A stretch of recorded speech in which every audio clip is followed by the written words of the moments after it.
राजकारणात दर मिनिटाला काहीतरी नवं घडतंय. बातमी कुणीही दे, पण खरी अपडेट मिळते फक्त राजकीय लाईव्हवर. संभाजीनगरच्या इतिहासात पहिल्यांदा असं घडतंय की महापालिकेनंतर शिवसेनेला पहिल्यांदा उपमहापौरपद घ्यावं लागतंय.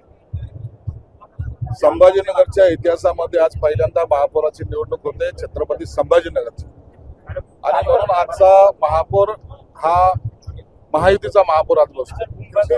राजकारणामध्ये कधी खाली कधी वर. आमच्याकडे पहिले सत्तेमध्ये डॉक्टर भागवत कराड असतील, दुसऱ्या महिला महापौर होत्या, म्हणून बापू घडामोडे होते. हे सर्व चेंजेस होत असतात, त्याच्यामुळे त्याच्यावर एवढी चिंता करण्याचं कारण नाही. आम्हाला आनंद एकाच गोष्टीचा आहे की महायुतीचा महापौर आज या छत्रपती संभाजीनगरचा महापौर बसतोय, त्याचं आम्ही स्वागत करतो. नाही, असं आहे की आतापर्यंतच्या इतिहासामध्ये शिवसेनाचा हा बालेकिल्ला होता. मग ते जिल्हा परिषद असू दे, पंचायत समिती असू दे किंवा महानगरपालिका असू दे, मात्र हा भाजपाचा बालेकिल्ला झालाय. राजकारणामध्ये खालीवर होत असतं ना, एवढं काय चिंता करायची गरज आहे. एखाद्या वेळेला कधी काळी काँग्रेसचा बालेकिल्ला समजला जायचा, तो आम्ही शिवसेनेने घेतला.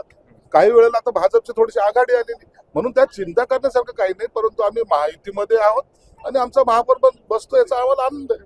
ठीक आहे. बाकी तुम्हाला काय? जिल्हा परिषदेमध्ये भाजपला जास्त आल्या, तुम्हालाही जवळपास थोड्या कमी आल्या. आता अध्यक्ष कुणाचा काय कसं समीकरण सुरू आहे, काय ठरतंय? महाराष्ट्रामध्ये जिल्हा परिषदच्या ज्या सर्व निवडणुका झाल्यात, या निवडणुकीमध्ये ज्यांना असं वाटत होतं की शिवसेना पक्षाचं काय होईल, त्यांच्यासाठी ही खरी अर्थानं चपराक आहे. तुम्ही पाहत असाल, एकनाथ शिंदे साहेबांच्या नेतृत्वात आम्ही महाराष्ट्रभर ज्या काही निवडणुका लढवल्यात, त्यामध्ये एकंदरीत आमचा स्ट्राईक रेट जो आहे तो 45% आहे, आणि म्हणून 2 नंबरचा पक्ष होण्याचा मान आम्हाला मिळालेला आहे. संभाजीनगर जिल्ह्यामध्ये सुद्धा आम्ही आज 2 नंबरचा पक्ष आहोत. 2-3 जागेचा आमचा जो काही फरक आहे, हा फरक फक्त थोडा बहुत आता काही निकालानंतर त्याच्यावर भाष्य करणं योग्य नाही, परंतु त्यात थोडासा 1-2 सीट जर आमच्या वाढल्या असतात आम्ही बरोबरीमध्ये असतो. तरी यामध्ये आमची जी काही युती आहे, महायुती आहे, या सगळ्या भाजप आणि शिवसेनेच्या जिल्हा परिषद सदस्य यांच्याबद्दलचा निर्णय, कोण अध्यक्ष होणार, किती काळ राहणार, हे सर्व निर्णय हे माननीय मुख्यमंत्री देवेंद्र फडणवीस आणि आमचे नेते माननीय उपमुख्यमंत्री एकनाथ शिंदे साहेब घेतले. 6 आमदार, 1 खासदार, सर्वात मोठा पक्ष, मात्र महानगर जिल्हा परिषदेमध्ये नंबर 2चा पक्ष तुमचा. गेल्या वेळेला आमचे 18 आमदार होते, 18 सदस्य होते, आज ते 21 झालेले आहेत. आमची चढती कमान आहे, आम्ही काही खाली गेलेलो नाही. आणि जर तुम्ही पाहत असाल तर गेल्या वेळेला, मागच्या वेळेला शिवसेना हे एकत्रित पक्ष होता. त्यावेळेची संख्या आणि आताचं जर संख्याबळ पाहिलं तर उभाटाचे सुद्धा 8-9 जे आलेले आहेत, ते जर असे जर केले तर शिवसेनेला या संभाजीनगरमध्ये प्रामुख्यानं सर्वसामान्य जनता ही चाहते, हे सिद्ध झालेलं आहे. आम्ही तुम्हाला मागचे गणित तुम्ही जे मांडलेत ना, त्याचा मी दाखला दिलेला आहे.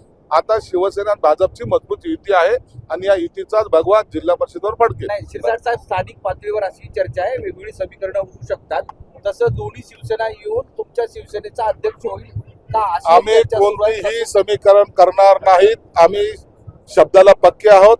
शिवसेना भाजप युतीचाच जिल्हा परिषदचा अध्यक्ष होईल, यामध्ये कोणतीही शंका घेण्याचं कारण नाही. संजय केनेकर असं म्हणतात भाजपचा अध्यक्ष होईल. त्यांनी काय म्हणावं हा त्यांचा प्रश्न आहे, परंतु आम्ही पुन्हा एकदा सांगतो, याचा निर्णय मुख्यमंत्री देवेंद्र फडणवीस साहेब आणि उपमुख्यमंत्री एकनाथ शिंदे साहेब घेतील. राजकीय घडामोडींचा सर्वात वेगवान अपडेट फक्त इथेच राजकीय लाईव्हवर. आमच्या YouTube चॅनलला लाईक, शेअर, सबस्क्राईब करा आणि रहा राजकारणाच्या रणभूमीवरील थेट नजरेत.